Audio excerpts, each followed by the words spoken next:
About 9 years ago, I moved to New York, and I was looking for a community for Israelis, for Jews, for people like me. I went on Birthright, and when I came back, I wanted to make sure that I kept that connection. EDGE is a great opportunity for young professional Israelis connect to their community and get to know each other. Most events that are Israeli or Jewish oriented almost require you to be either Israeli or Jewish to come, whereas EDGE is really unique in that anybody can come. The EDGE Summit is a great way to get in touch with a vibrant tech ecosystem all over the U.S.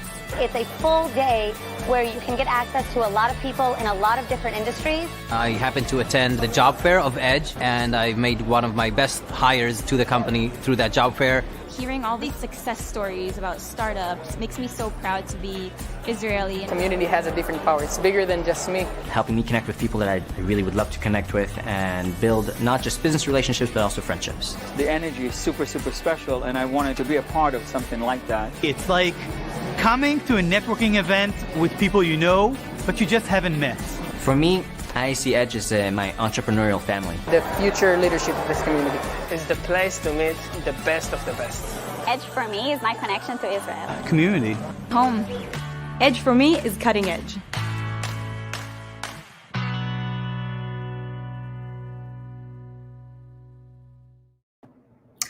Hi everyone, I'm Noga Milstein and welcome back to day number 4 of the EDGE Experience, where we will experience young professionalism with a Purim twist.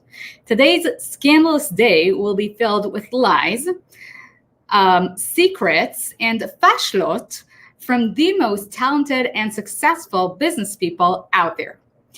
EDGE members, please continue on to your expert-run workshops, whether it will be about digital strategy, the art of body language, or successful branding. And the rest of you, we will see you later on for our Purim celebrations for the members, which will include spirit and chocolate pairing, fun games, a DJ, and of course, the Megillah reading to fulfill the mitzvah. So enjoy and have a wonderful day.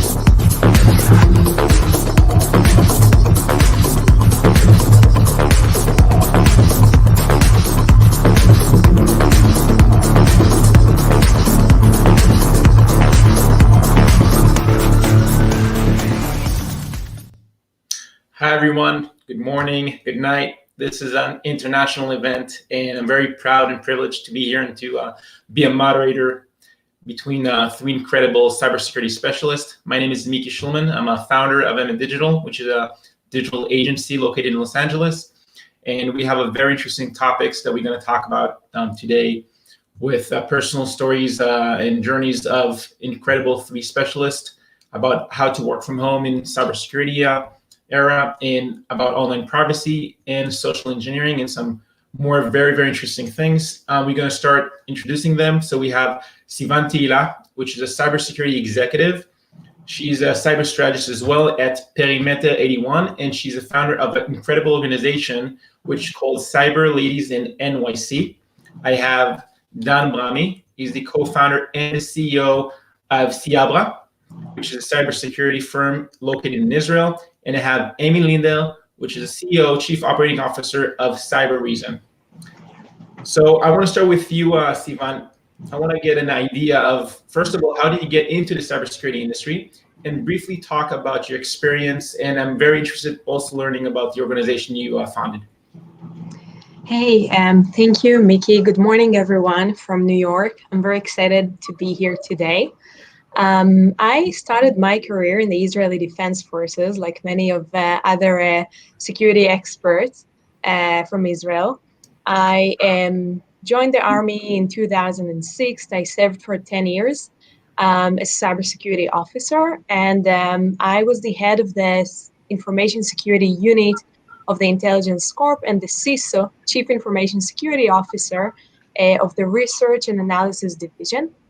I retired as a captain, and after my service, I joined Rafael, which is an Israeli defense industry, where I worked for 2 years, also as an information security officer.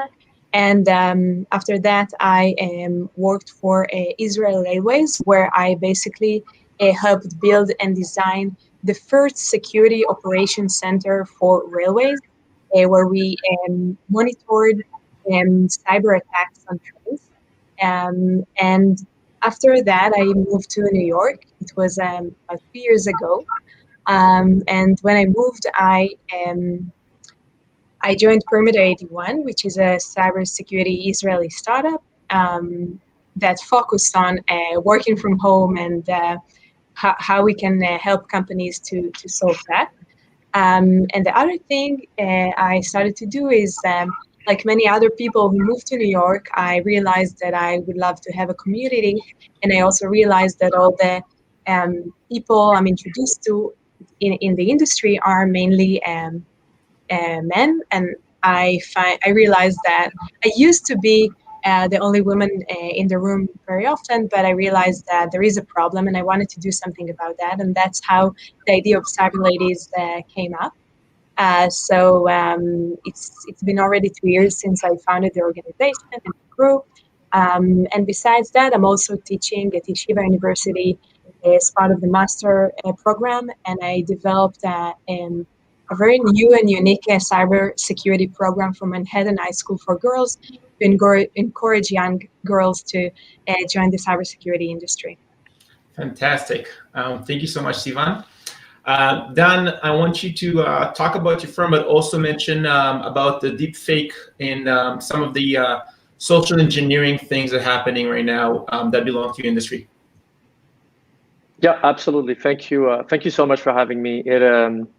I'm the guy coming from the evening hours because I'm based in Israel. So I'm Dan, I'm the CEO and co-founder. Just to give a very brief background of the company, it's probably not the answer that people would like to receive, but I don't have a cybersecurity background. I actually found the perfect partners that serve a pretty similar military service to Sivan's. They served, 12, 13 years.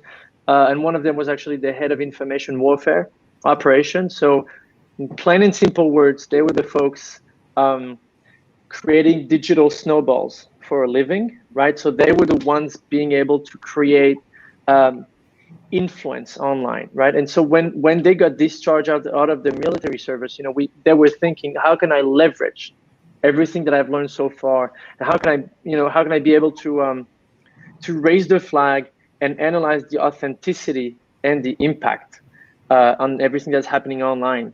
And so, yeah, so that's why we created Cyabra 3 years ago, and our job is to be able to help people distinguish between real, bad, and fake authors and stories online. Some people call it fake news and disinformation, but it's this is what we do. And just to answer your question really quickly, Miki, there are two ways that we're looking at disinformation and fake news.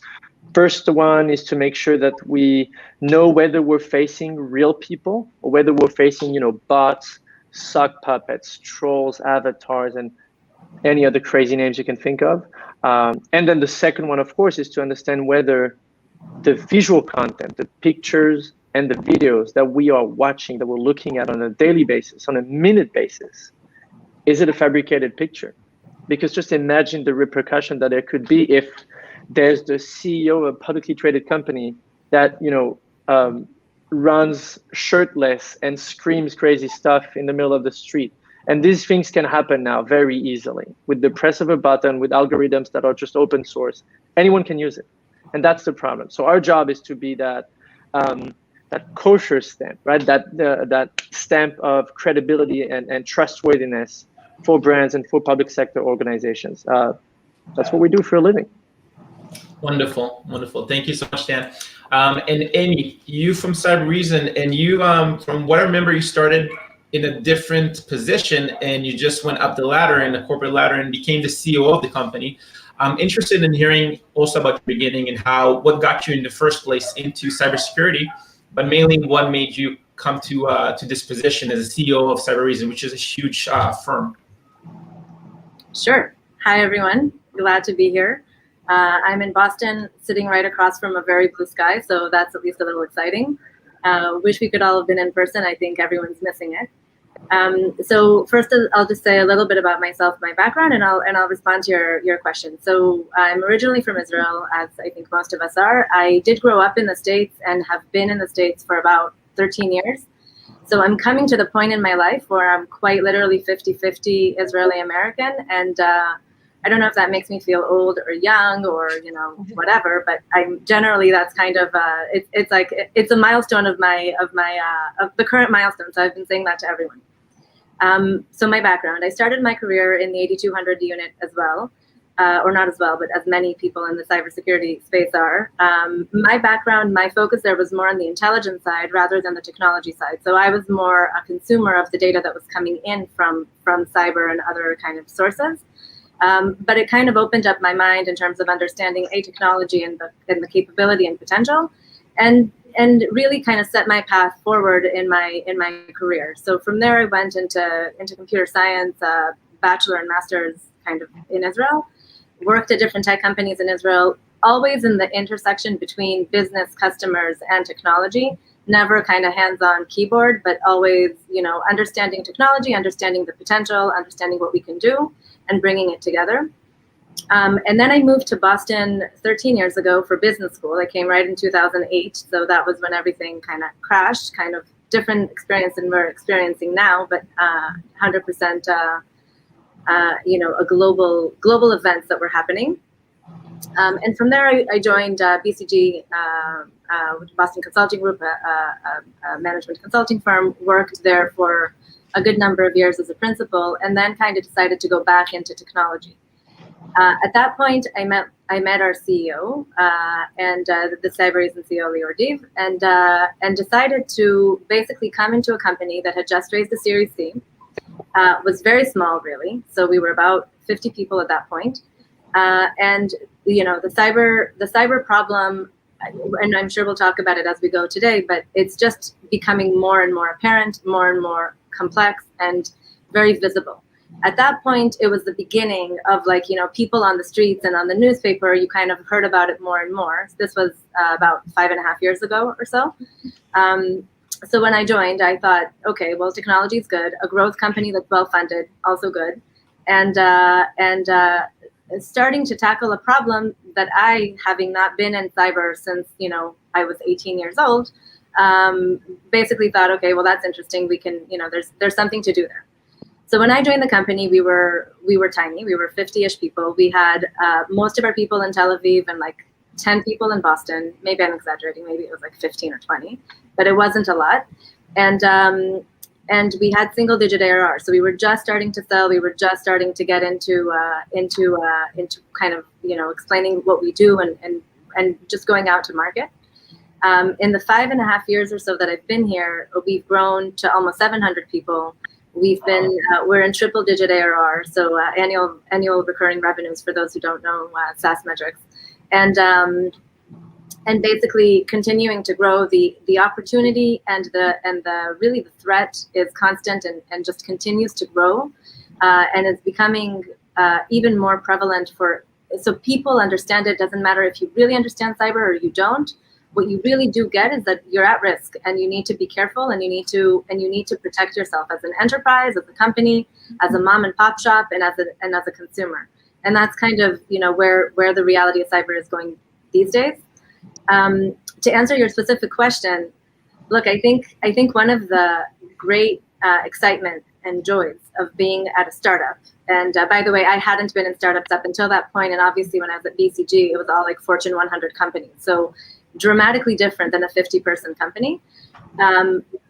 You have the ability to make an impact very quickly and much more so fast and immediate. So and tangible.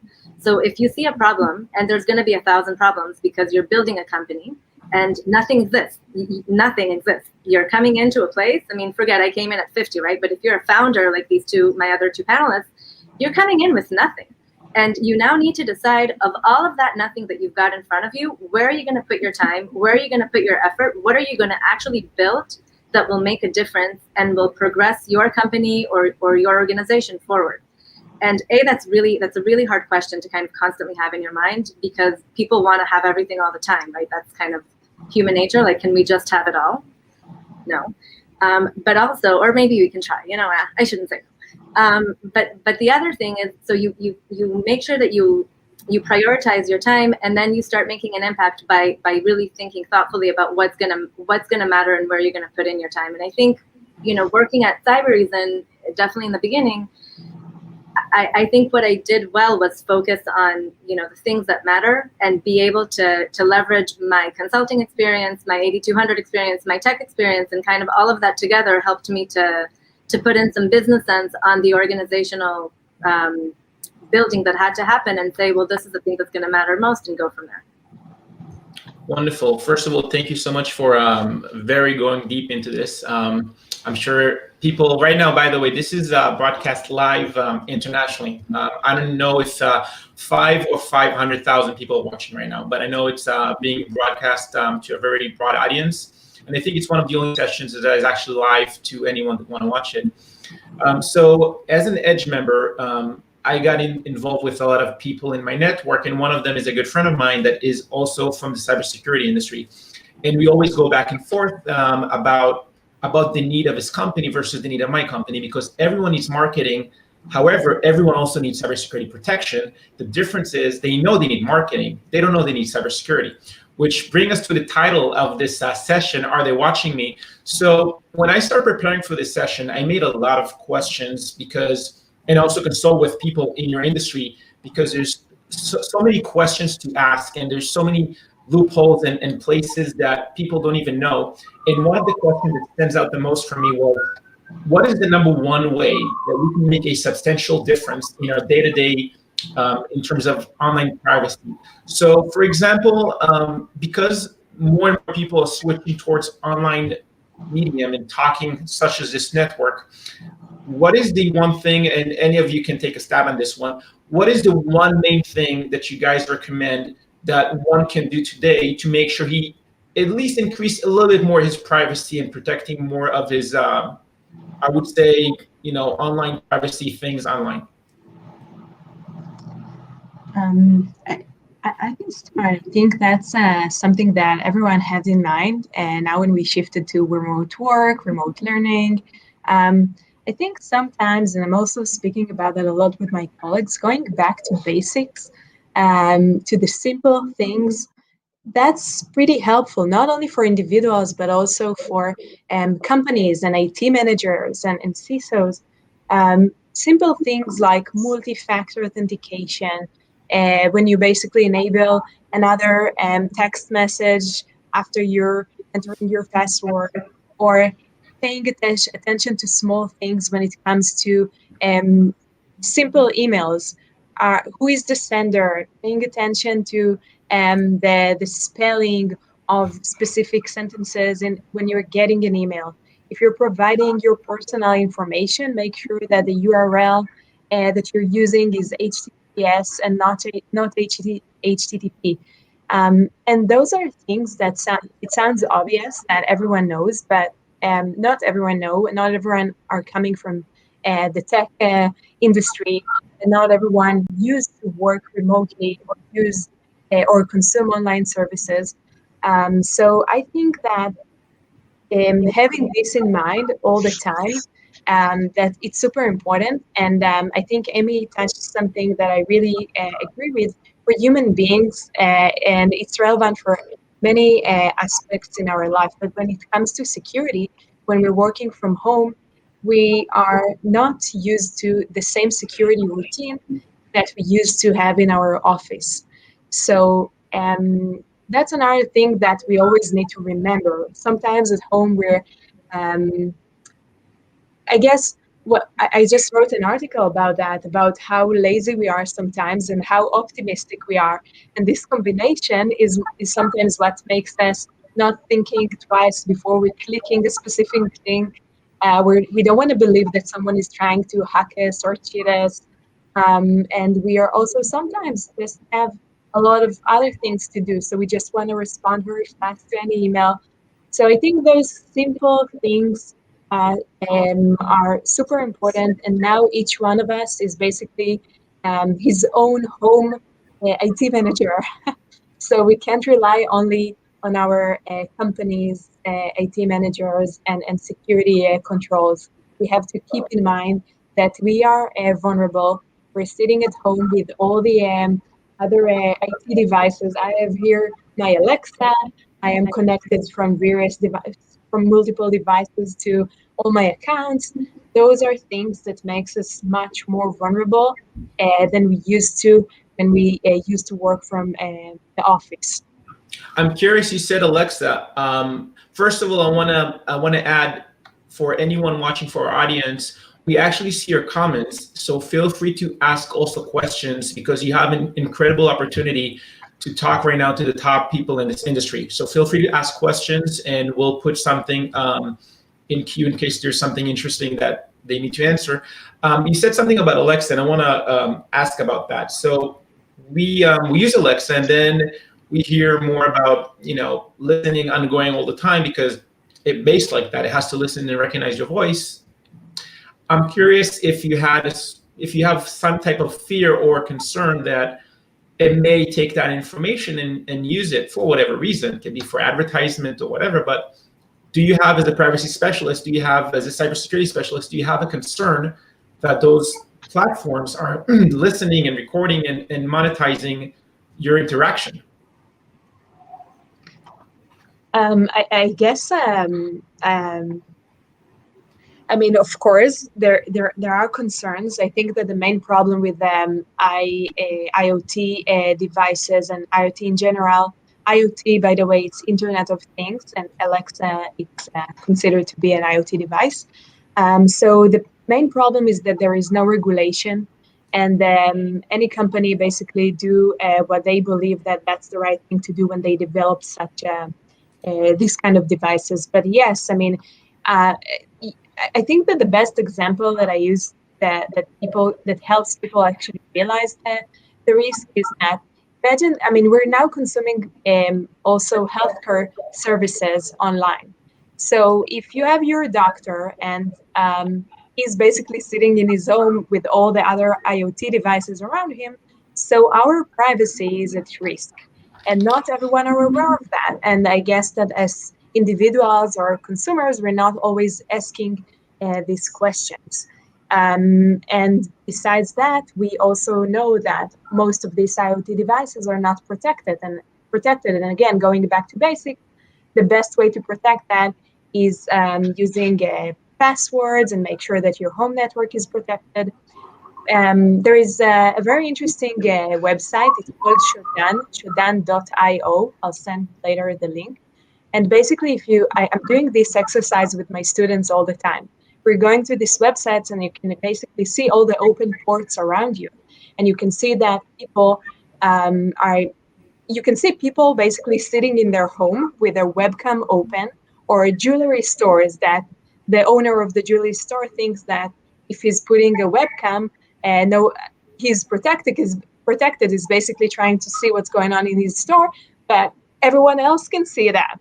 So if we're not protecting those IoT devices, it can make us basically be more vulnerable, and that puts us in more risk. So that's a very cool exercise. I'm doing that with my students, but again, we're doing that only for learning purposes and not causing any damage for anyone.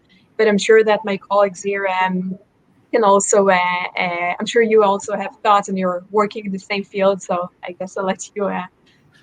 Actually, I want to ask, Dan, what is the most common problem when it comes to, especially with social engineering issues that are happening more and more often today? What is the most common problem or risk you see when working with clients? Interestingly enough, I think that brands and as a whole people don't really understand the difference, the gap between what disinformation is and what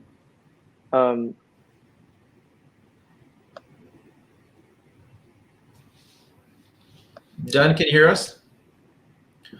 So I want to add that Don right now is in Israel, and he's very, very quiet because his child is sleeping, his baby's sleeping. So that's it. Can you guys hear me? Yes, I'm we back? can. Yeah. Okay, I'm sorry. Yeah, usually when I explain things, then I get blurred. No, so what I was saying is that there's a very big distinction between what disinformation is and what misinformation is. So disinformation is bad and fake actors that are, with an intent trying to skew with the public opinion, to influence over other people's minds and odds of doing things, right? Misinformation, and that gets a little bit, actually a lot involved with what Sivan gave me as a really good jumping point. Misinformation is us being involved in a snowball effect without knowing it. I don't have a nefarious intent. I'm not trying to share that message that I received on WhatsApp that says, from my mom, that says, oh, every time I click on something, I can win the lottery. So that's misinformation because my mom thinks that it's the right thing to do. And so our 2 cents on fighting disinformation and making sure that anyone is not part of misinformation, so, not being part of the snowball effect, is you should take 2 seconds and think about what you're reading, because we should not believe everything we read on the internet. That's the real problem. Okay, I think just like Sivan said, you can't click on any link. You can't browse on every website. You need to make sure that it's HTTPS and you either have security protocols. I mean, for the 3 of us, it's like, of course, I don't sleep well at nights because that's all we do for a living. But for the other 5 billion people, it may not be necessarily relevant. And I mean, not relevant. It is relevant, but not so obvious. And so for me, it's just a question of, don't believe everything you read.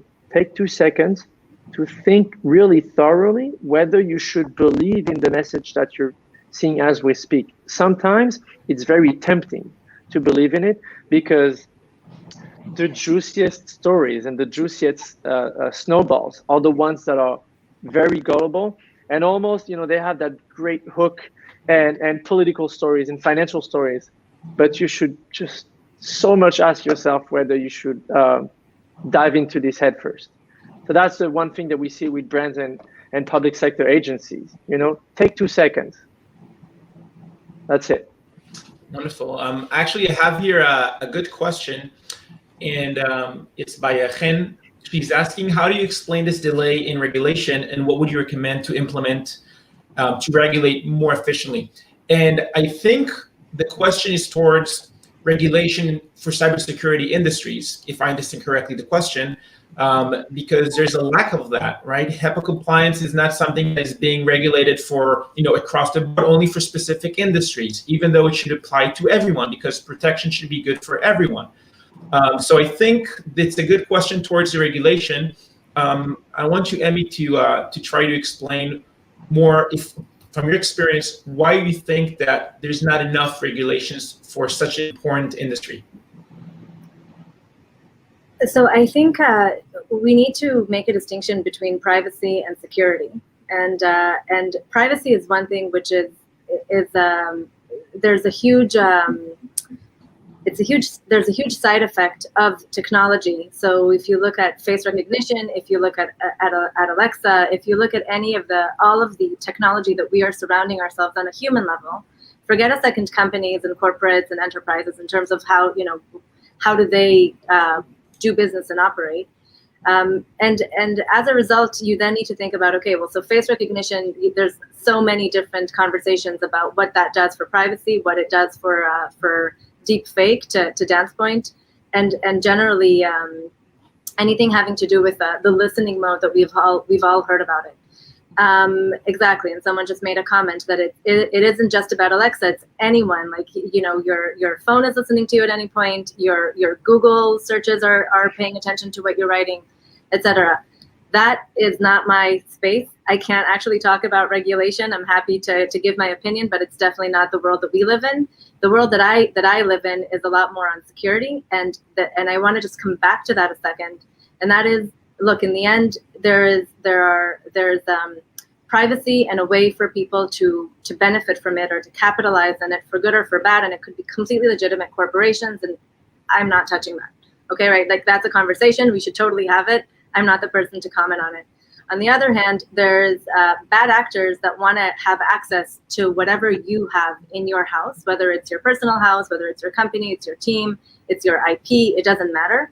And that's where you need to actually secure yourself. And again, you can talk about the different levels, because a company has to secure itself because it has to secure its IP, it has to secure its employees, it's got to make sure that information doesn't leak. And there needs to be a part of it that has to do with education, which I think is what Sivan was talking about earlier, right? You have to clarify. You have to clarify and educate people on, look, there are bad actors out there. They might not want, they might just try, right? It might just be opportunistic. Let's see, I'm going to send 200,000 random spam emails and see what I get back, and then I can go and get some information and maybe I'll hit a gold mine. Or there might be very targeted, they want this company's IP and they're going to do a whole, hacking operation in order to be able to get that information. And that, I think, in, the last year, 2020, with, generally remote from work overload and technology overload as a result, made us all understand how vulnerable we all are and how imminent it is. It's not, you're not going to be targeted only if you're, super specific and a high profile target. You're going to be targeted just because they can target you, and they might, without meaning to, figure out that there's a lot of information that they can get from you, and as a result make a lot of money.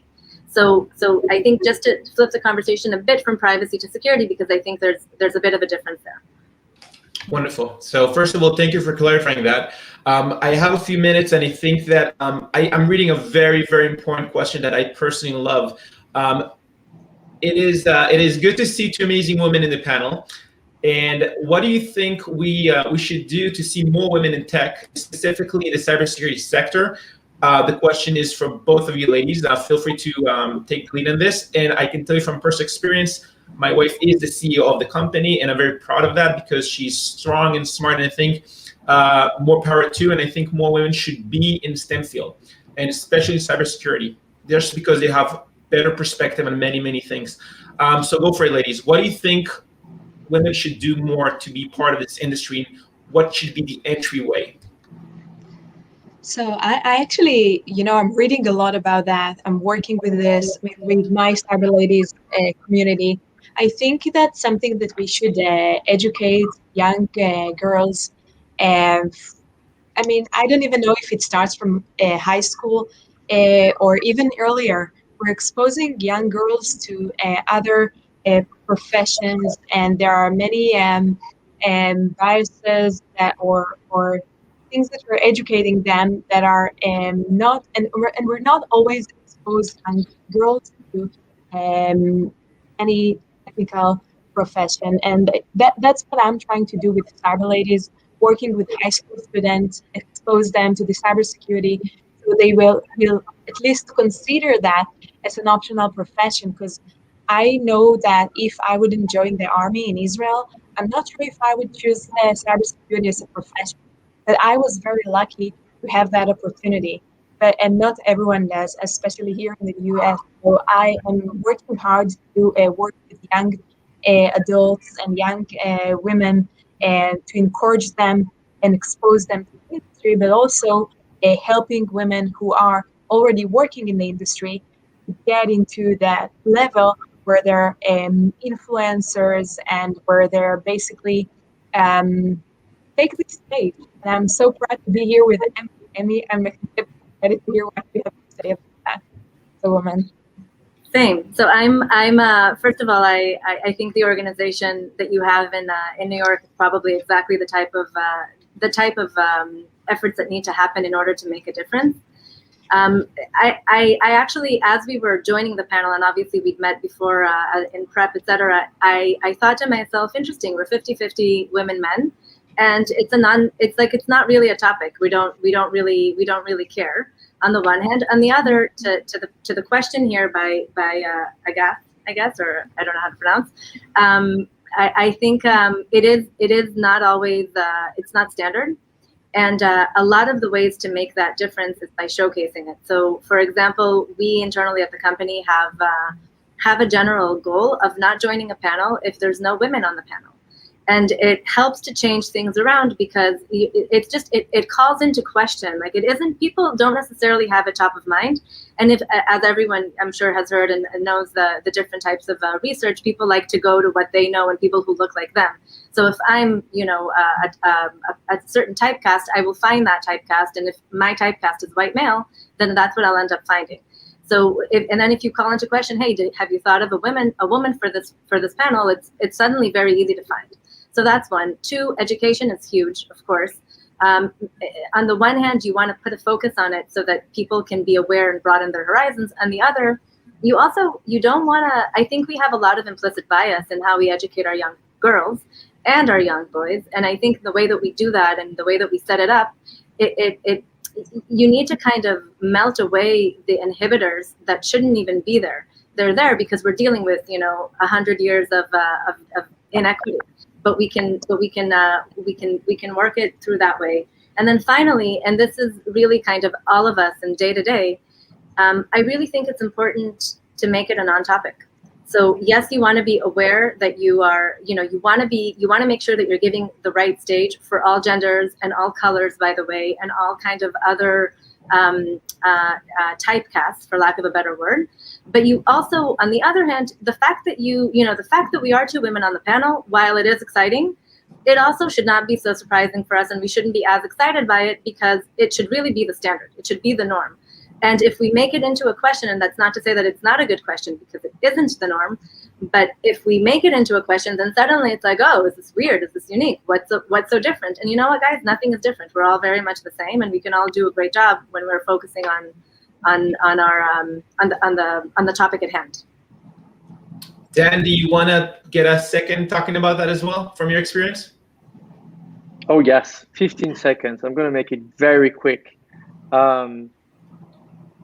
I think there's a certain lack of open-mindedness within men's heart and men's career path, and that should be the case. That's all I'm saying. We're not a heavily funded company like Cybereason, but we did raise around like $10 million within less than 3 years. So we've met a lot of VC professionals. We've met a lot of cybersecurity professionals, army professionals, anything you can think of. And it is very surprising to see how people are still considering the involvement of women versus men. This shouldn't be a question raised, as in, for me, just like Amy and Sivan said so elegantly, I don't have anything to add besides just, we're all equal. So why would we not? That's all I'm saying. And I do see a trend in not a trend, but a slow shift in the right direction, but there still is a lack of open-mindedness and equality. And that's a bummer. It should be the case, like 500%. That's all. Yeah, I'll end with Sivan just mentioned. I'll end with this, that women unfortunately make up only 20% in the cybersecurity workforce, and when the numbers will change, they are going to change. More and more women are getting into STEM field, and when that change, I think a lot of things will work towards a better cybersecurity industry. And more involvement, and to be honest, personally, less ego, because we have an ego, and women operating differently when it comes to that. So I think it's going to benefit only more and more. I want to use the last few seconds just to tell our audience, our incredible audience that stick with us for the past 40 minutes. And as an EDGE member, I'm very proud to be part of ISC and EDGE, and I recommend all of you that watching that want to be part of a community, especially our community, where we have similar thoughts and we share a lot of mutual interest, and we coming from crazy different backgrounds. I mean, all four of us are from different backgrounds, and all four of us in different locations right now around the globe, right? So And if anything, COVID-19 showed us how we can all unite during this craziness because of this community. So I recommend everyone to participate, to join. You can click on the link with this video. I think there's a link attached to it. And you can also just go on Google and type in ISC Edge and try to see how you can be part of it and contribute. And it was my pleasure presenting you guys. And thank you so much for your time. And I really appreciate it. Thank you so much. It was a pleasure. Same. Thank you. Thank you very much. Best of luck.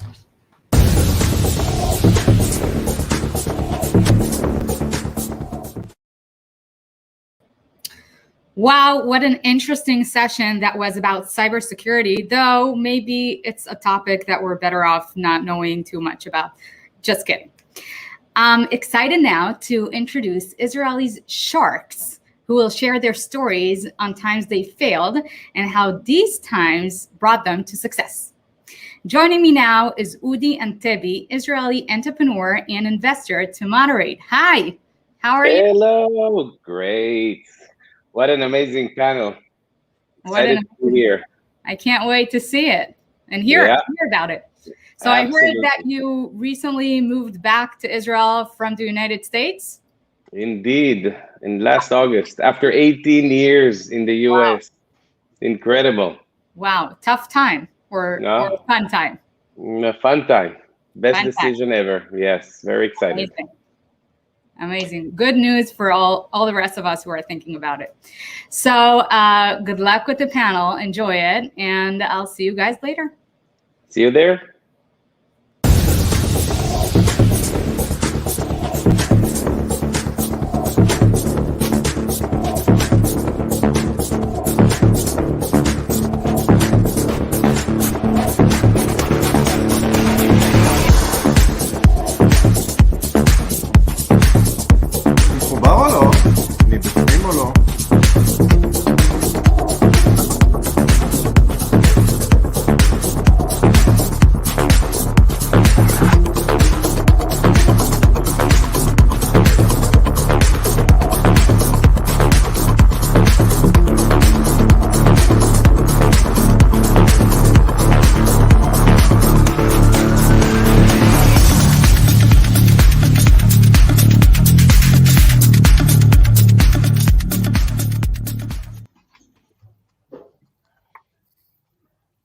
Wow. Hello. Shalom lekulam. It's a definitely. Oh, wait, we're speaking English. Hi, everyone. Thank you. Hello. Good to see everybody. How exciting. Udi, actually, I'm so excited. I haven't been in a cube next to you for so long. It's I'm honored. I'm honored. But guys, there are rules. I need to open the show. I'm the moderator. I'm not a shark. So I'll introduce myself. My name is Udi Antebi. I'm an entrepreneur and an investor. I founded the 3 companies with my brother, which I love dearly. And in the last August, I moved back to Israel from the US after 18 years. And to be honest, I'm not really sure how I feel about being the one selected to moderate a panel about failure. It's something I'm still trying to figure out. So, but to be honest with you, as an entrepreneur, I had my share of failures, so I totally understand this. Today, I have the honor to speak with 4 people who are mostly known for their success stories, massive success stories, I should say.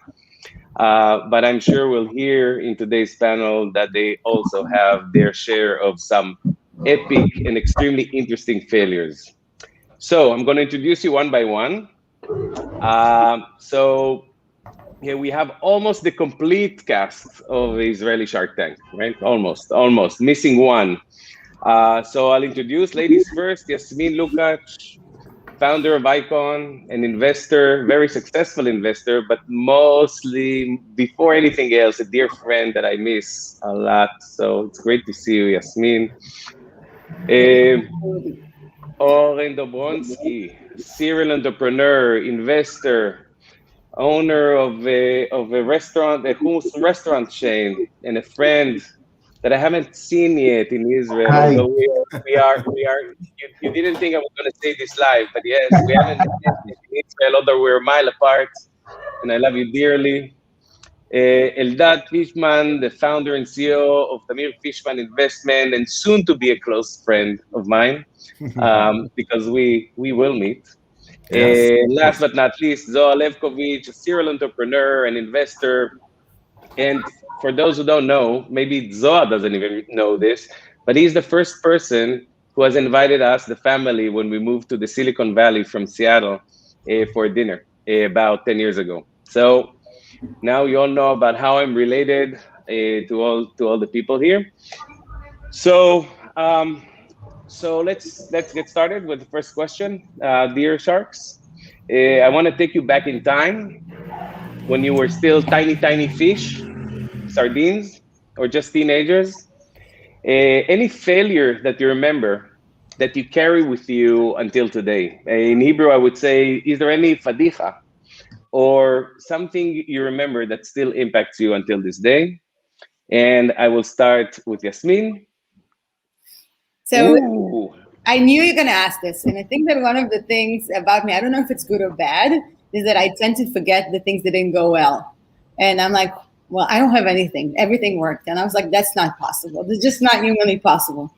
So I did what every normal person will do. And I asked my now ex-husband, but husband for the past 20 years, I was like, could you highlight some of my failures for me? And he's, of course, you got a lot of them. So that worked. So I'm going to give you just two for like from, early years. I think the first one is that I had the dream as a kid. I watched the TV show, I don't know how it's called in English, but in Hebrew it was Amerot Achrei Haglima. It was about students in Harvard Law School. And it was my dream to go to Harvard and have an MBA in Harvard. And it was like my only dream, to the extent that I only applied to Harvard because I thought that if I don't get into Harvard, it's life not worth living. I'm not going to go to any other school. And I failed.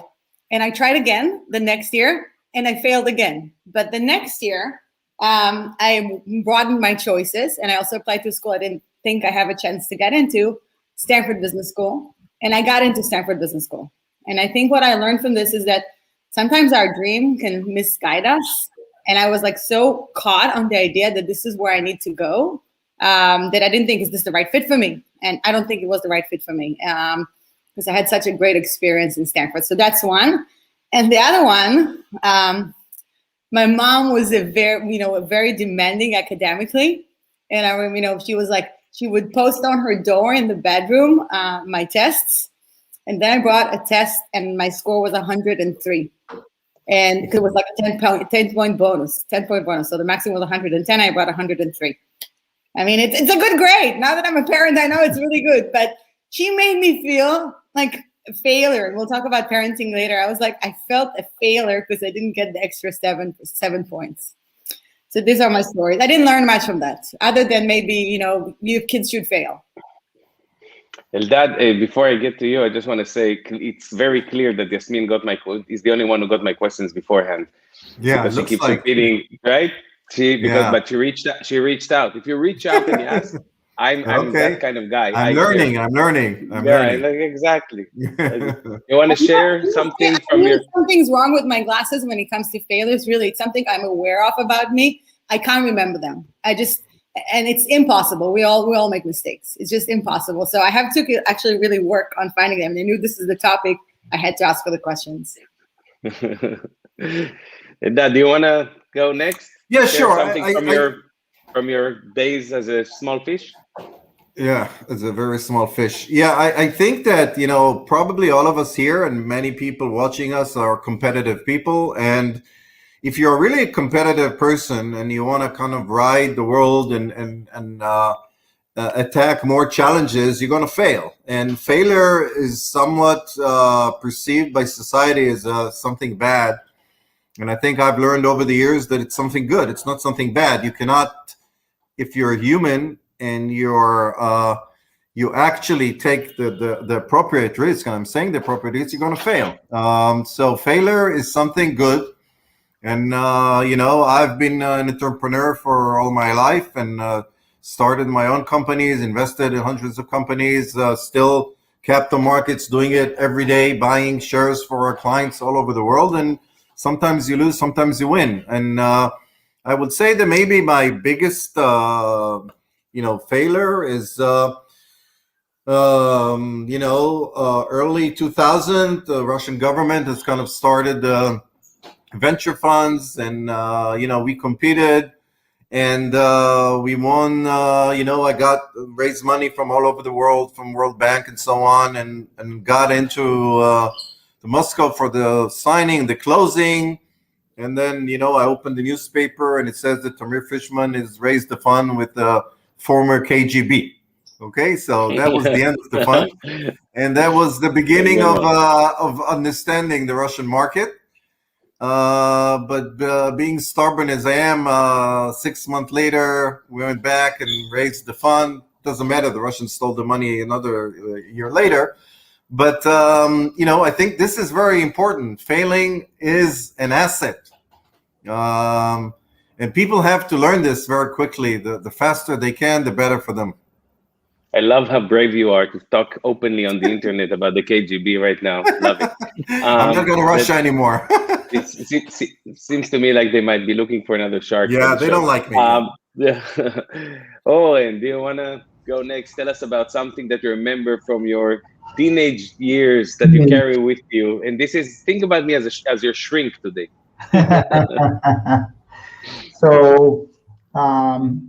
So my story started, my entrepreneurial career started very soon after I finished the army. But after I finished the army, it was 96. And I remember living in Israel, in Tel Aviv, I had this vision of how big the internet can be. And I was kind of this strange guy that speaks about the internet all the time, like some people speak about Bitcoin today. This is going to change everything. And people just looked at me very strange. And then I came up with this concept of building basically what's today is known as Craigslist. I didn't know about Craigslist, but I said all the classifieds should be put on a website and searched, and what today is so trivial. So I started at the end of 96 a company in Israel to start a classifieds business, basically. It was the only website in Israel. It was years before Yadge Time and all these things. We didn't even have digital cameras in Israel, okay? So it was really early on, people don't remember. And I basically gave maybe 23 out of every 24 hours, I was basically working. I was working around the clock. I barely got any sleep. And a year down the road, a year and a half, there was not enough users in the Israeli internet space to use such a website. So I had to close that business with a very big pain. And that's actually a lesson that I think is worth learning, because I've learned a lot. I can tell you that when I closed that business, it was called Luach Israel, I really didn't want to do any other business. I said, that's it. I'm a failure. The internet is not happening. Nothing is working. All my, thesis went in the air. And I remember I had a very tough time. And I was very lucky to have a friend then who encouraged me. And she said, you just have to do another one. And I said, there's no way I'm doing another one. I mean, this is it. This is not working. I saw all my, shortcomings, the things that I didn't like about myself. Because when you are an entrepreneur, believe me, you meet many things that you don't like about the way you do stuff. And she basically persuaded me to just start it as a project, just for the meanwhile. And boy, I'm happy I listened to her. Because then I started my second company, which became a very big success. And that company was called Hotbar, where basically I invented the concept of the toolbar. It was 98. And unlike, I would say, the first company that really was trying to swim against the stream, suddenly I had a huge wave that I could take, which the internet basically matured and everybody understood. And suddenly it was people came to me and said, can we give you $1 million? I said, what are you talking about? I mean, it was the opposite, okay? But I guess my point is that sometimes it's easy to say to people, if you fail, that's okay, because you need to acknowledge that there's a big pain there. And I think many entrepreneurs who started something and failed, they might get discouraged and don't do it again because it is so painful. And it's like almost like you need this, you must jump back in. It's like a post-trauma kind of experience. You need to jump back in to try again. You never know. To survive. And it's and you know what? I think it's has a lot to do with luck. I know people don't like me saying it, but I think many times good ideas are not exactly at the right market fit and they fail. And many times you have an okay idea and it's the right market fit and it works. You need to put yourself there. There are times where the market is wrong.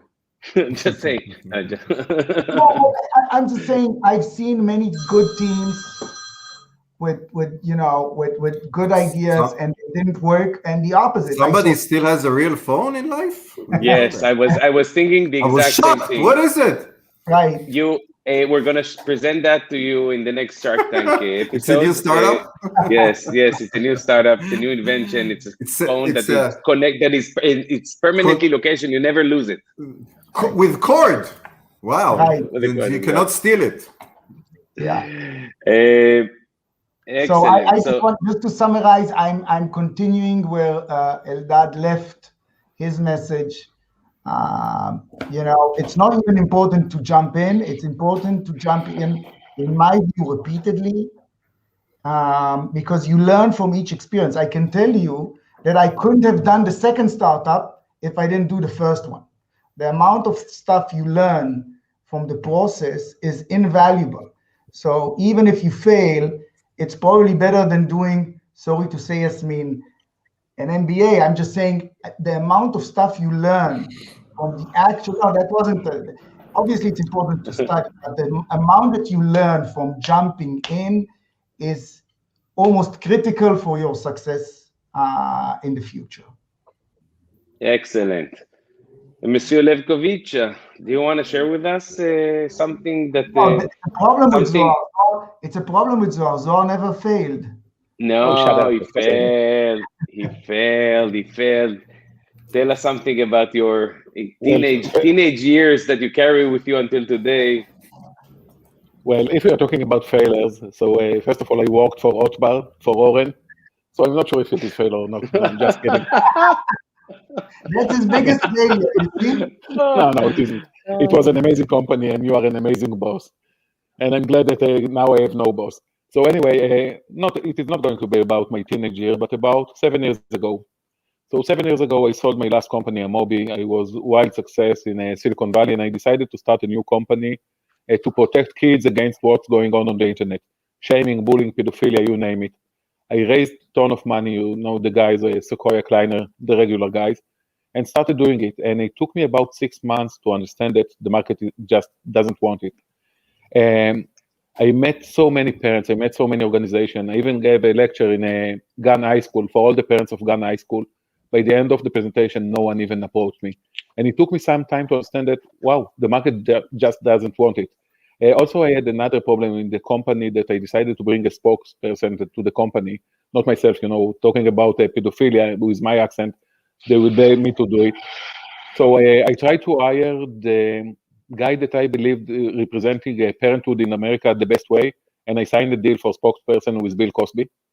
Company against pedophilia and raping, I signed Bill Cosby, which was not a good idea. It was before what happened with him.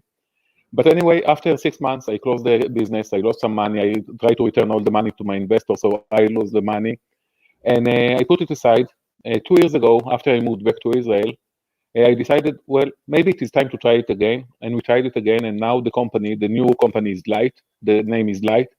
And it is amazingly successful. Facebook, Twitter, and all the big guys are trying to work with us. So it is not about failure. I'm failing twice a day on a good day. It is about what you are doing with it, how you can learn from it, the same way Oren described it.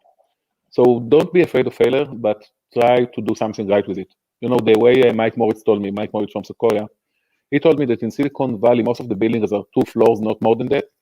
Because if you are failing, you can jump from the roof and you will break your leg, and the day after you can start build another startup. And that's the story of Silicon Valley. That's the story of entrepreneurship. You should fail. You should smile at it and try again every day. I totally agree. So let's move on to the evolution. I was expecting you guys to speak about, when I was 6 years old, I failed when I couldn't open the cottage cheese. I don't know, but we can do that. Apparently, you're untraumatized people, which is beautiful to see. Which would explain exactly why you guys became sharks. Which is beautiful. So now that you're so experienced and you've had many successes, let me assure you, none of the people on the screen here is normal. Okay, let's just. That's why Dovi didn't join. Okay. Yeah, that's exactly. He's normal. Yeah. By the way, I don't know any entrepreneur who is a normal guy. To be an entrepreneur, you need to be a bit crazy. I tell people that in order to be an entrepreneur, because we all know the statistics, right? The odds of success are very low. So by definition, if you believe that you're the one out of whatever, 50, 100, I don't know what the number is, by definition, you need to be naive, insane, crazy, or all of the above. Anyways, so now that you are experienced sharks and people with a lot under your belt, so how do you still have this moment of fear before you start something new? Is this something that you carry with you before you engage in the new initiative, a new project, despite your experience? And that's Dad, maybe you can start this time. Yeah, I mean, I on a daily basis, I manage a lot of money that invests in stocks and bonds, and a lot of responsibility for clients, and it happens on a daily basis. I think that a kind of an evolution of a personality of a person who is an entrepreneur is to understand that fear is not should not be on the table. That's why I said before, fear is not something bad; it's something good. It's something that we have from I don't know, thousands of years ago, but we should fight it. Nothing good comes out of fear. I mean, we're not running in the jungle anymore. I was an officer in the war, so that's a good reason for fear. But these are extreme situations, and in most normal situations, fear is an enemy. It drives your mind to the wrong places. You need to put the fear aside and make some logic decisions, and accept that. You're going to win some and lose some. That's part of life. Yes. Yasmin, you want to go next? Yeah. Talk about... I mean, I think to say that nobody's afraid, that would be wrong. Of course, whatever you do, other people trust you. You want to succeed. But I think there's a healthy amount of fear because it keeps you on your toes and you work harder towards your goal. If you didn't care and you weren't afraid to fail, you would just, I don't know if you would do your best efforts. We're motivated by our desire to succeed. On the other hand, you can have too much of that will paralyze you and will stop you from doing anything. I heard a lecture by a professional skier, freestyle skier. Freestyle, it's not like the speed, it's like the moguls and the jumping, everything around that. And I think his name was Johnny Mosley. And he said that the first and only rule of freestyle skiing is that a fall is not a fall unless you come to a complete stop. And then it's like a miraculous recovery, blah, blah, blah. But I thought this relates so much to business because really a fall, a failure is not a stop unless it stops you and you can't do anymore. But going back to the fear, I think you have to have a healthy amount of fear. I agree with you. It reminds, sorry. Yeah, I hope mine is healthy, but I have some fear. It's exactly the same thing you tell people before presentation. So if I'm not nervous before presentation, the presentation won't be as good as the one where I'm just casually walking on stage. It's a fear, the adrenaline. I don't know Yeah, but it doesn't have to be fear. It can be the willingness to do things, to do good things, to succeed, to do good. Exactly. But it doesn't have to be fear. Exactly. Zohar, do you want to? Well, so I guess I'm a little bit crazier than the rest of the team, and maybe it is time to talk about how I was traumatized when I was a kid. So I guess all of you know the story about Icarus, or I don't have any idea how they call it in English. You know, the Greek guy who tried to touch the sun and then he failed and killed himself. And I remember when my parents read to me this book, for me it was about how he almost reached the sun and not how he fell down and killed himself. And that's what I feel every day when I'm building my startups. You know, I'm trying not to think about the risk and how far I can fall down. And the more successful we are, it will be a longer way down. I'm trying to be optimistic and see what I can reach. And I don't really care if I will fail by the end of it, if I will do my best in order to reach that. So for me, it is not about fear, it is about hope, it is about optimism. And I'm trying it every day. I'm trying to do my best, but not out of fear. Excellent. Mr. Dubonsky. Yeah. I think that most people, again, everybody is different, but most people are on the pendulum, on the scale, are more afraid to do stuff and therefore they don't do it than they are lacking any fear and just say, you know what, I'm going to wing it, and they have zero fear. I mean, I agree with Yasmin that there is a good amount, but I think most people have that amount and probably more. And the reason is that we are all wired to hate failure, right? We are all, and again, the behavioral economics speaks about it a lot. The fear of loss, when you think that you're going to lose something, you just think about that fear, and eventually you don't do anything. And I think this is more debilitating than people who might, do too much because they have zero fear. So if anything is said, then usually for the vast majority of people, the calibration needs to be basically saying, look, wherever you feel that you have fear is probably the place you need to go. I can tell you, it's funny that we get in to speak about the Shark Tank. When I was offered to join the Shark Tank, I want to tell you, I'm not the type of guy that usually go on shows. I'm just not. I don't know if I'm being shy or I'm being, I don't like it. I don't like it. And I said to myself, I remember very clearly saying, am I crazy? I'm going to go on national TV. And I just felt this feeling that I'm so accustomed to now that says, you know what? If this is something that I'm afraid of, I need to jump at it. As if it doesn't. I mean, it's really the opposite of what you feel doing. And that's what I did. I just got there, and I think, Zohar, I don't know if you have noticed, but the first day I came to this show, I was really scared. Again, it's not scared, but I didn't know. And I'm not the typical guy who would go out and just, on a presentation and everything. And I think that's the best sign. Something that you are afraid of, many times that means that's the lesson that you need to go through. It's an interesting one, because basically, if I'm translating this as an entrepreneur, I'm basically thinking, if you're so afraid of it, what this actually means is that most likely your idea is revolutionary, and you should go for it, right? Something like that.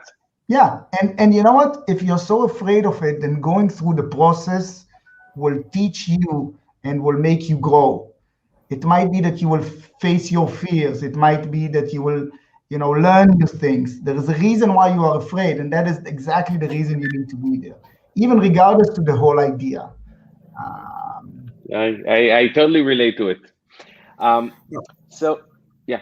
Because it's not like a tiger, right? It's not that we are seeing a tiger and we are afraid because, look, he's going to eat us. So, I'm not advising you, okay, now jump over the fence and going and hug the tiger, because it's exactly the type of thing that will not kill you in entrepreneurship. And so that's why you need to go there and try your best and learn the best. And in today's world, it's interesting. I think about my grandpa. Sorry for taking so much time, but I think about my grandpa who came to Israel, with nothing from Poland. Okay, and he came here to build a country. He worked at agriculture to feed his kids, and for him, he opened at some point a small store for candies. At that time, opening a store, you know what? You needed to basically put your entire savings, probably take loans. There's no the cost of failure was insane. There were no investors. I mean, Zohar, think about it. We start a startup, like you said, other people are giving us their money. Not only that they are giving us their money, but they just take 20%. They don't, do you think that existed in the vast portion of humanity? People who gave you the money, you worked for them. Well, you are the owner. Who are you? If you want to take my money, then you will get 2%. I get 98%. No, today you can start something, take other people's money, still get a salary, right? You don't need to starve. Your kids are not in danger of, starvation. And God forbid you fail. Then what? Then you can always get a job. But Owen, let's be honest and fair. Two things. One, I didn't know you're the grandson of Willy Wonka, but most importantly, the many small businesses, entrepreneurs in the non-high-tech world don't have the privilege the tech world has with venture money and all of that. And you're right. And I'm currently working on a venture in the music industry, and I can tell you it's extremely different. I totally agree. In non-high-tech, it's different. So we sometimes forget how privileged the tech industry is in terms of getting funded, getting support, getting the resources you need in order to make your dream come true. I agree. So let's talk about how you behave when you see failure around you. We all know the dilemma we have as parents when we see our kids making mistakes or fail. I'm curious to hear your point of view, because a lot of what we say in the business world can be reflected in our personal lives, right? You watch your kids fail. Some people believe it helps them learn. Others find it more difficult. Think about how you react when an employee of yours or a startup you invested in makes mistakes and fails. And I'm curious to hear your thoughts on how your reactions are, given your experience, your failures, your successes. Zohar, do you want to start? Yeah, sure, why not? So I will be short about it, and I will just quote Mike Moritz that I mentioned even before, what he told me about failure and startups. So he told me that he preferred to invest in entrepreneurs who already failed, because you learn more from failures. But then he also mentioned that, but I will never invest in fucking losers. So, I guess this is the story. So you can learn a lot from failure, but the market doesn't like it. So it is better to be successful. It is better not to fail. But if you're failing it, fake it and try again. Great. Yasmin, what's your point of view? How do you react when people around you fail, people you work with? Do you let them fall, learn, or do you course correct them as you see it happening? Udi, first I want you to kind of acknowledge what a nice panelist I am. I'm quiet when you're speaking. This is very unusual for our interactions. So I want you to acknowledge that. I'm really it's because Hami, our producer here, is muting you while everybody else is speaking. It's not myself. I'm like, come on. I'm doing good. No, I'm kidding. It's because I miss you. Go ahead. I miss you too. Okay, so I think kids and people you work with is a completely different story. Kids, they're still growing, they're learning. You've got to let them fail, even if you can do things differently. And this is part of learning and part of the process and part of growing. With people around you, you also have to have some patience with failures, because otherwise they're not going to learn and not going to grow. But I would be upset if someone makes the same mistakes over and over again. You want them to make a mistake, to learn from it, to use their judgment, to feel independent, not to come to you with everything. But if they made a mistake and then again the same mistake and then again the same mistake, I think that's bad. But there's one mistake that I'm not gonna tolerate, even not as a learning curve, and that's everything that's about work ethics. It's about honesty. It's about your values.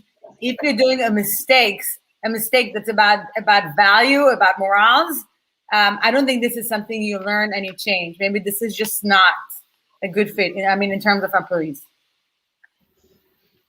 Absolutely. Eldad? Well, I have a lot of kids, so kind of 5. So I can tell you it's a challenge. I think the challenge is between us as parents because, we were born into parenthood as a protective figures, right? So we have to protect them. So when they fail, we kind of ache. And that's our challenge. But the only way to learn is to let them grow from their failures. I mean, there's no other ways. And I think one of the biggest issues of the young generation today, and we are probably responsible for that, is that they cannot challenge tough times. They cannot challenge failures. They cannot challenge when things don't go exactly as they want to. And it's a big issue because they're not ready for the world. The world doesn't work that way. And we have to let them, fail, and we have to, they can do it. People, children, babies, they can fail and learn how to be stronger out of it. But we are the problem. We don't let them fail. We don't let them challenge themselves in those situations. And I think we have a lot to learn from that. And when you think about your employees, do you think you behave in the same way, or do you think you think about them differently? No, I behave in the same way, and I think it's a cultural issue. I mean, the only thing is, what do we learn out of it, and do we learn out of it? Because if we don't learn out of it, then you're a bad employee, and you'll never get better. So that's also something that we can learn from if we fail. So that's you have to have that. I would say that adult, the responsible, loving adult near you in order to have you have an opportunity for learn from your failures. And that's a tough one. Excellent. Oren, what's your take? Let them fail. Let them fail. What? Let them fail. No. I'll tell you, I'll take it to another discussion, which is about the investors and investment. So over the past, decade, I've been doing quite a bit of investments in startups. As you all know, I'm working with Oren Zeev very closely, and we have a very nice portfolio. But it doesn't happen once. It happens quite a bit that you think that sometimes CEOs or entrepreneurs are not necessarily doing the right thing. And the question is, what do you do as an investor? And I think and again, remember, I used to be an entrepreneur myself and a CEO. So I had investors who invested in me. So I have the perspective also of being, a CEO. But I kind of tell you that I've learned that many times when you think that they are, when you see failure and you want to, change everything, you need just to relax and let the people who are running the show continue to run the show.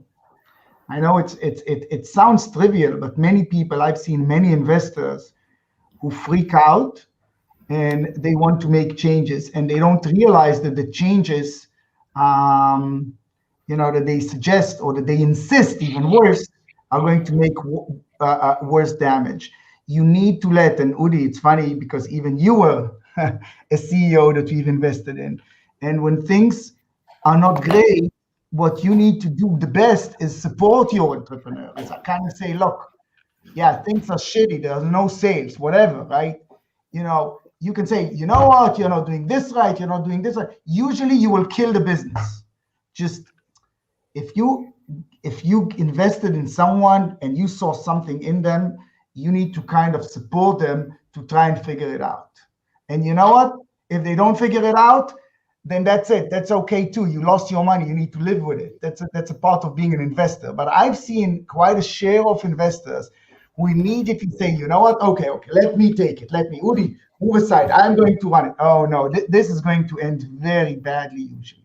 Investor needs to kind of chill and just learn how. It brings back old memories because if it wasn't for Oren, who during tough times at my last startup, I told him, it's hard it's not going as I was expecting. And gave me some advice, which we can do. I don't want to give it up because I'm thinking all of a sudden this can be a show by its own right. But that moment where I got support, you said, you kind of said, I saw this coming, it felt like we let you do your thing, but now here's my advice and here's how you should course correct. Is amazing, and the support, but that's a whole different topic, and I would love one day to tell the story because I think it's a fascinating one. But let me change a little bit. I have a couple of other things I want to do before we end this show, and time flies. I was sure I would have to add like 30 other questions to. It's amazing how time flies. But let's go back to I want to go to investments. In this world, we talk a lot about managing risk, but the reality is that it's mostly managing failures in some respects.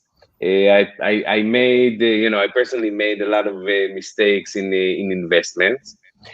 But do you have a story that is maybe related more towards bad investments or simply missing on good investments because it was driven by fear in some way?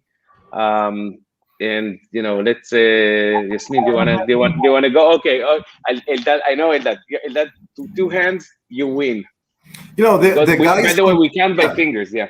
Yeah. The guys from Waze came into my office for investment when it started. So I think I still remember pre-money valuation was $6 million, and I kind of looked at it and said, these guys are dumb.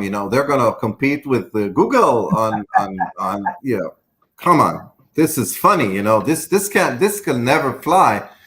And I'm not sure I will do anything different today because it's a risk return issue. I mean, if you come with a startup that's going to compete with Microsoft, I'll probably do the same. So this is the investment world. It's a huge miss, but by the way, I never thought a minute about it, because we're managing risk and we'll make a lot of kind of false positive and false negative, by the way. So it's okay. Zohar? Well, a quick story about almost over 10 years ago, I met a young guy, a little bit crazy, who came to my office together with his dog and told me that he wanted to sell virtual cows over the internet. And I told him he's crazy. And then he started Farmville and Zynga. By the way, the name of the dog was Zynga, and so on. But who cares about it? We're meeting so many companies, we have so many opportunities, and we should not care about it. But I see that there is a question about my Tesla story, which is also a failure of investing my time, not my money. So about 7 years ago, after I closed the business that I told you about, the other failure, I had the opportunity to start working with Tesla. They gave me an agreement, a working agreement for an amazing job in the company to be very, very senior there. And then I decided that Tesla are not going anywhere, and I decided to join another startup, Tango.me, and you remember them. It was evaluated $1 billion back then. Today it doesn't exist. And a few days ago, I checked this agreement with Tesla, and they offered me an RSUs of over 1% of the company, which today is like $8 billion. So yeah, we are failing from time to time. Who cares? And there is nothing to learn from these failures. It is just that we're failing. Exactly. I was thinking about this as you were saying this.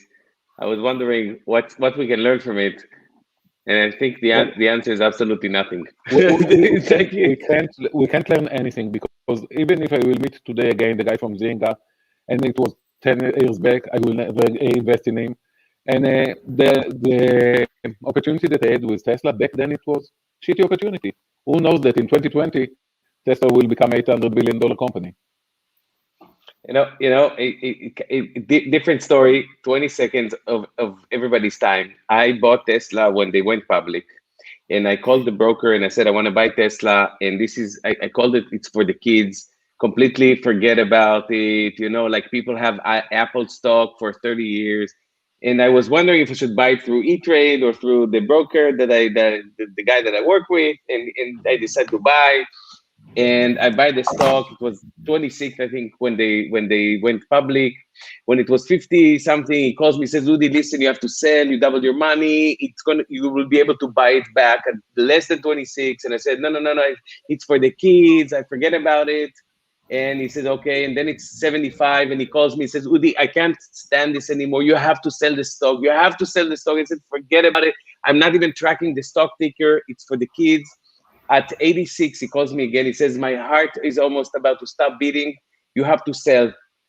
And at that point, I just gave up. I sold, and it never went below that freaking 86 mark. And this is the biggest failure, was to trust people when you have an idea in your head and you say, I bought this because I believed in it. It was a long-term thing. I didn't add the stock ticker. Anyways. Yeah. Bitcoin, anyone? Sorry. Go ahead, Don. No. I just said asked if anyone has a story about Bitcoin. Why Tesla? By the way, I bought Bitcoin at 6 as well, but I don't want to talk about it. If you talk about failure and you're asking about companies I invested in that didn't do well, I don't think it's actually a failure. I think that's, like we said in the beginning, some do well, some don't well. It's part of the cost of doing business. You want to make sure that the ones that do well, you give them more, and you want to have as little as you can that don't do well. I don't have an amazing opportunity that I skipped. I have some big flops that I skipped, and I'm excited about that.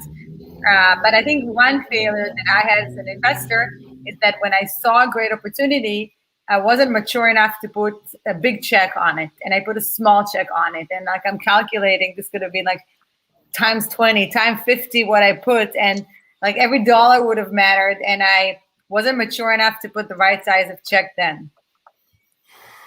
So that is my big failure. I understand. Owen, what's yours? So what's yours? I already was an entrepreneur. I had, an investor. I had many investments. I was kind of known, and I did well. And I had a restaurant, and I had a restaurant chain. And this guy comes called Tony, and he comes on his bike, and he says, I want to start a business delivering your food to people. And I said, what? He said, yeah, I'll give my cell phone, and people will call me and put the order, and I will come to the restaurant and pick it and deliver it with my bike or something. Okay. I didn't invest in DoorDash when he came to me. That's DoorDash today. If you read their S1, he mentions me because I helped him build a business without putting a cent there. I want to kill my wife wants to divorce me for that. And how do I say this gently? She's right. And I'm thinking to myself, I kind of have this stamp of approval to myself. I was there and I didn't invest.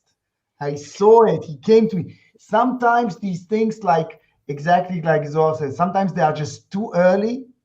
You actually still see the bullshit. You see so much mess. They don't know yet what they are doing. You say, this is not going to happen. And then you miss an opportunity of a lifetime. So, but as a divorced person, if you can divorce your wife for it, it is not a bad investment. What? Oh my God. So, don't go there. What did you say, John? No, I'm happy you didn't hear. So yeah, maybe I need to consult Nancy more about my investment. Maybe that's the lesson that I need to take. Listen or to you deserve to be divorced from. Yes. So guys, it's the end of our session, and before we end it, you all know the cliche that the road to success is paved with failure. Which is a beautiful way to to describe it, and I think all the points you made were right on. I have to say I'm happy personally, but I'm sure all the audience is happy as well to hear that even successful sharks as yourselves experience failure. I think it's a comforting sensation.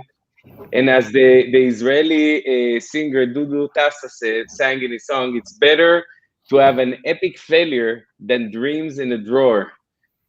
Translated by Udi Antebi. I think we have to finish with you singing this. No. Oh, wow. No. No, I was I need to rehearse. I need to, I'm a musician now. I take myself very seriously. So guys, it was an honor, a pleasure. I hope to see you all very soon. Now that most of us are here in Israel, let's have our own party. I'm inviting you to my music studio now, which I'm so proud of.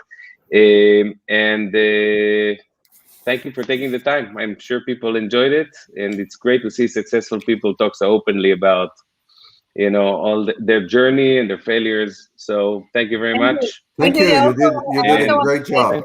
I also want to say thank you to the IAC and to the EDGE experience and this entire thing, bringing young professionals. I mean, why do we do what we do? We do what we do because we have this thing. We want to pay it forward. We want to, the knowledge that we gathered, we want to make sure the young professionals and people that are going to do business will learn from our experience and won't fail as much. So, I mean, this is the best frame to talk about those. And thank you, the IAC, for organizing this. Thank you for having us. Thank you, everybody. Have a beautiful evening, night, or day. Much love. Thanks. Bye-bye. Bye.